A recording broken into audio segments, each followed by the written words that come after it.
Spain 16 साल बाद football की दुनिया का नया हुक्मरान बन गया। मेसी का जादू ना चला। अर्जेंटीना को फाइनल में 1-0 से शिकस्त देकर स्पेन दूसरी बार फुटबॉल का आलमी चैंपियन बन गया। फुटबॉल वर्ल्ड कप के फाइनल का फैसला एक्स्ट्रा टाइम में हुआ। दोनों टीमें भरपूर कोशिश के बावजूद पहले हाफ में कोई गोल स्कोर ना कर सकी। मैच का दूसरा हाफ भी बगैर किसी गोल के खत्म हो गया। इजाफी वक्त में स्पेन के फेरन टोरेस ने 106वें मिनट में मैच का वाहिद और फैसलाकुन गोल स्कोर किया। स्पेन की टीम ने अर्जेंटीना की गोल पोस्ट पर ताबड़तोड़ हमले किए। फर्नांडिस को रेड कार्ड दिखाकर ग्राउंड से बाहर कर दिया गया। अमेरिकी सदर डोनाल्ड ट्रंप और फीफा के सदर ने फतेह टीम को ट्रॉफी थमाई। स्पेनिश खिलाड़ियों ने ट्रॉफी के साथ भरपूर जश्न मनाया। अर्जेंटीना की टीम ने अमेरिकी सदर से चांदी के तमगे वसूल किए। लियोनेल मेसी अपना मेडल वसूल करने के बाद अब दीदा हो गए।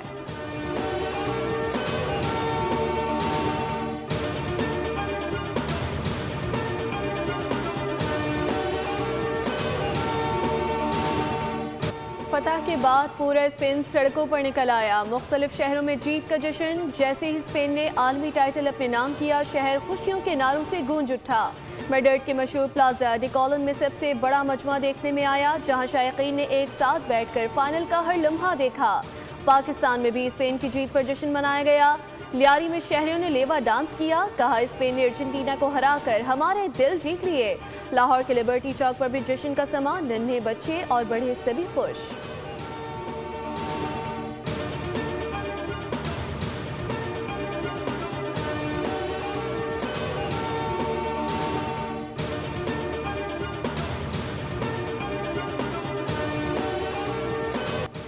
एम्बापे ने मुसलसल दूसरी बार गोल्डन बूट का एहसास जीतकर नया आलमी रिकॉर्ड कायम कर दिया। स्टार खिलाड़ी किलियन एम्बापे ने टूर्नामेंट में सबसे ज्यादा 10 गोल स्कोर किए। फेरिस में अर्जेंटीना के कप्तान लियोनेल मेसी 8 गोल के साथ दूसरे नंबर पर। एम्बापे दुनिया के पहले खिलाड़ी बन गए जिन्होंने 2 मरतबा गोल्डन बूट का एहसास हासिल किया। स्पेन के पाउ क्यूबार्सी प्लेयर ऑफ द टूर्नामेंट करार।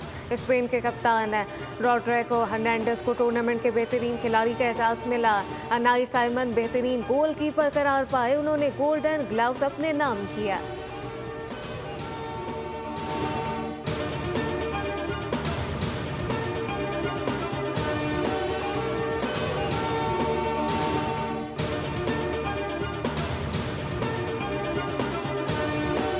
स्पेन की टीम 2 साल से नाकाबिले शिकस्त। मुसलसल 38 मैचेस में से कोई मैच नहीं हारा। 2 साल में स्पेन ने 29 मैच जीते, 9 मैच बराबर रहे। वर्ल्ड कप में स्पेन का दिफा बहुत मजबूत रहा। टूर्नामेंट में 1 गोल देकर एजाज जीतने वाली पहली टीम बन गई। 8 मैचेस में से कोई भी टीम स्पेन के खिलाफ बढ़तरी हासिल ना कर सकी।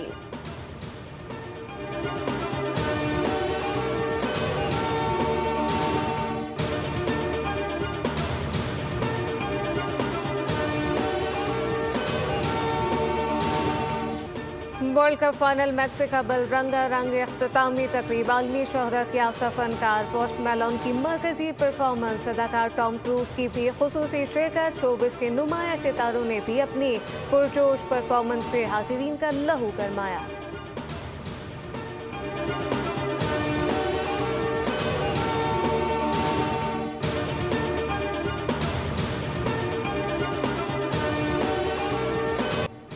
अमरीकी फ़ौज के मुसलसल 9वीं रात ईरान पर हमले। सुबह हुर्मुज़गान और बुशहर, सिरत, चाबहार, कनाक, तबरेज़ और खुजिस्तान के इलाके धमाकों से गूंज उठे। बहरी सलाहियतों, मिसाइल और ड्रोन लॉन्च साइट्स, मवासलाती नेटवर्क को निशाना बनाने का दावा।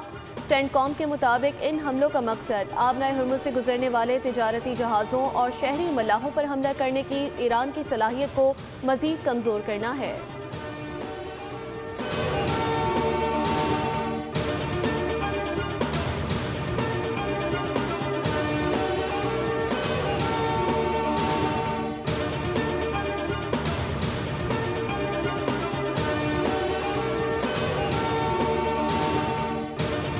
ईरान के जवाबी हमले। शाम, उर्दन, बहरीन और कुवैत पर हमला। उर्दन के अकबर एयरपोर्ट पर अमेरिकी तैयारों को बैलिस्टिक मिसाइलों से निशाना बनाने का दावा। शाम के इलाके अल्तनफ में भी दुश्मन के कमांड सेंटर पर हमला किया। ईरानी फौज ने नेशनल एयर डिफेंस नेटवर्क के जरिए मुल्क के मगरबी इलाके में MQ-9 ड्रोन मार गिराया, जिसके बाद खत्ते में अमेरिकी क्रूज मिसाइल भी नाकारा बना दिया गया। पाकिस्तान इनकलाब के मुताबिक अमना हरमस के जनूबी रास्ते से गुजरने की कोशिश करने वाले 2 ऑयल टैंकर भी धमाके से तबाह किए गए।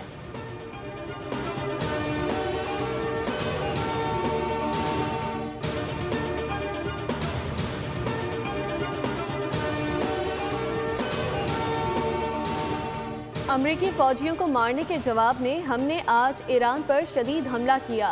अमरीकी सदर डोनाल्ड ट्रंप ने वाशिंगटन में सहाफ़ियों से गुफ्तगू करते हुए कहा कि फौजियों की हलाकतों पर हमें बहुत अफसोस है। जो फौजी मारे गए वो इस मकसद के लिए लड़ रहे थे कि ईरान एटमी हथियार हासिल ना कर सके। हलाक होने वाले अमरीकियों को खराज अकीदत पेश करने के लिए ईरान पर बहुत सख्त हमले कर रहे हैं।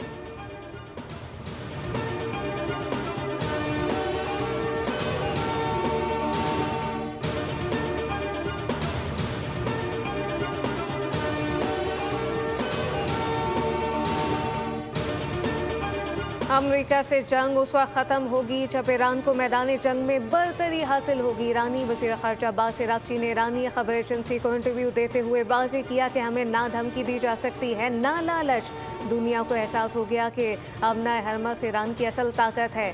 जंग का खात्मा या तो मुकम्मल अस्करी फतह के जरिए मुमकिन है या फिर मुज़ाकरात के जरिए होगा। मुज़ाकरात का दुरुस्त वक्त वो होता है जब आप फौजी महज पर ठोस मैदानी और स्ट्रेटेजिक कामयाबियाँ हासिल कर चुके हों। अब्बास अराग़ची ने कहा कि सियासी क़यादत को हर वक्त ये जायज़ा लेना चाहिए कि जंग जारी रखने से फ़ायदा होगा या इसकी कीमत ज़्यादा भारी पड़ेगी। कुछ नुकसानात के बावजूद इस जंग में ईरान मौसर बैनुल-अक़वामी ताकत के तौर पर उभरा और ईरान ने अपने निज़ाम की मजबूती का मुज़ाहरा किया।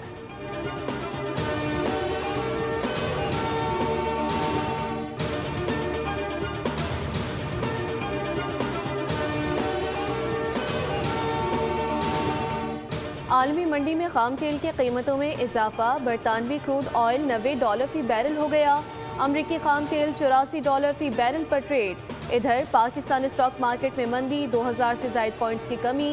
100 इंडेक्स 1,73,000 की सतह पर पहुंच गया।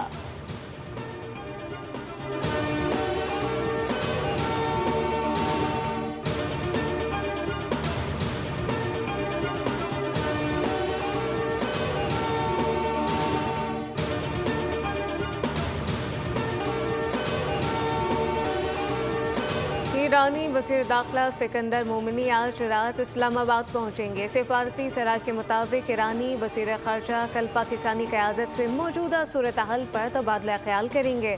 मशरिक़ वस्ता में जारी जंग के बायस ईरानी वज़ीर दाखिला के दौरे पाकिस्तान के शेड्यूल में तब्दीली की गई।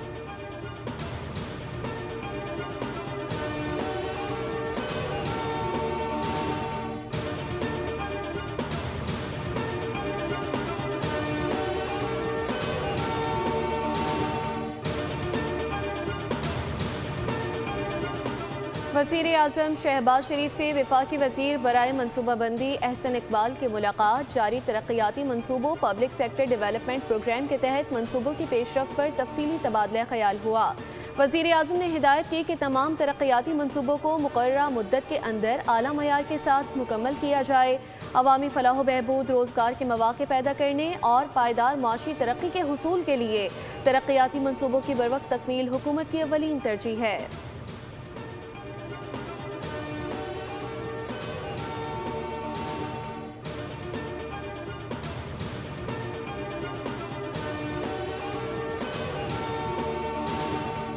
शहरी, हर पाकिस्तानी शहरी परेशान है। एक्शन कमेटी वालों ने मुझे एक खत लिखा था, पाकिस्तान पीपल्स पार्टी को अपना किरदार अदा करना चाहिए इन हालात को सुधारने के लिए, और मैंने उसी वक्त वज़ीर आज़म तक अपना पैगाम पहुंच गया।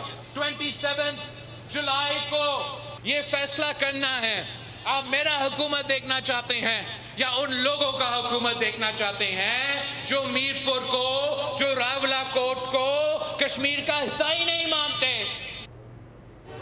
कश्मीर के मौजूदा हालात की तहकीकात के लिए ट्रुथ कमीशन बनाने की तजवीज़ दी। इलेक्शन एक्शन कमेटी और वज़ीर-ए-आज़म ने कोई जवाब नहीं दिया, लेकिन बिलावल भुट्टो का कोटली में जलसे-आम से खिताब। एक्शन कमेटी और हुकूमत दोनों पर तनकीद के तीर चला दिए। कहा कि एहतजाज करने वाले हुकूमत को नहीं बल्कि आम कश्मीरियों को सज़ा दे रहे हैं। हुकूमत कश्मीर में आवाम को इज्तिमाई सज़ा दी जा रही है। वफाकी हुकूमत कश्मीर में इंटरनेट की बंदिश ख़त्म करे। हुकूमत के एक वज़ीर ने रावलाकोट और मीरपुर को आज़ाद कश्मीर का हिस्सा मानने से इनकार किया। इस बयान पर हुकूमत ने कोई वजाहत नहीं दी। क्या हम इसे हुकूमत की पॉलिसी समझें? कश्मीर की 10 सीटें फैसलाबाद की नहीं, कश्मीरियों की जेब में है। इन पहाड़ों के दरमियान शेर का ऐसा शिकार होगा कि तारीख याद रखेगी।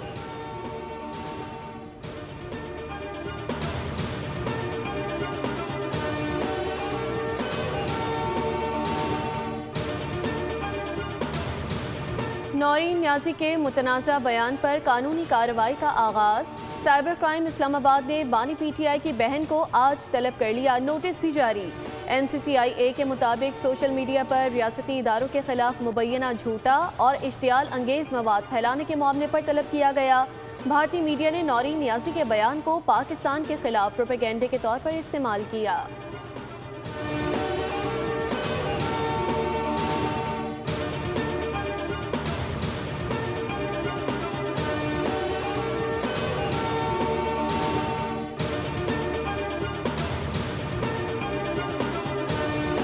कोशिश की कि इंडियन मीडिया इसको उठाए और मैं इंडिया में ये बात कर सकूं अपने मुल्क के खिलाफ, ये नाकाबिले माफी है और इस पे किसी किस्म की रियायत नहीं होगी इंशाअल्लाह ताला। अपने भाई की सियासत के पीछे जो कहते हैं कि फलां नहीं तो पाकिस्तान नहीं, अब वो मार्का हक पे सवाल उठाना शुरू हो गए हैं। मार्का हक पाकिस्तान की तारीखी कामयाबी है। मुतनाज़ा बयान काबिल मुसम्मत और अफसोसनाक है। नौरीन न्यासी के बयान पर वफाकी वज़रा की सख्त तनकीद। अताउल्लाह तारड़ ने कहा कि नौरीन न्यासी ने पाकिस्तान को बदनाम करने की कोशिश की। ऐसे बयान देने वाले रुस्वा होंगे। तारिक फजल चौधरी कहते हैं कि नौरीन न्यासी के बयान से साबित हुआ कि ये पाकिस्तान के खिलाफ प्रॉक्सीज़ हैं। वज़ीर मुमलिकत तलाल चौधरी ने कहा कि पाकिस्तान की कामयाबी को दुनिया ने तस्लीम किया। कौमी मफाद के खिलाफ बयानात नाकाबिले कबूल हैं।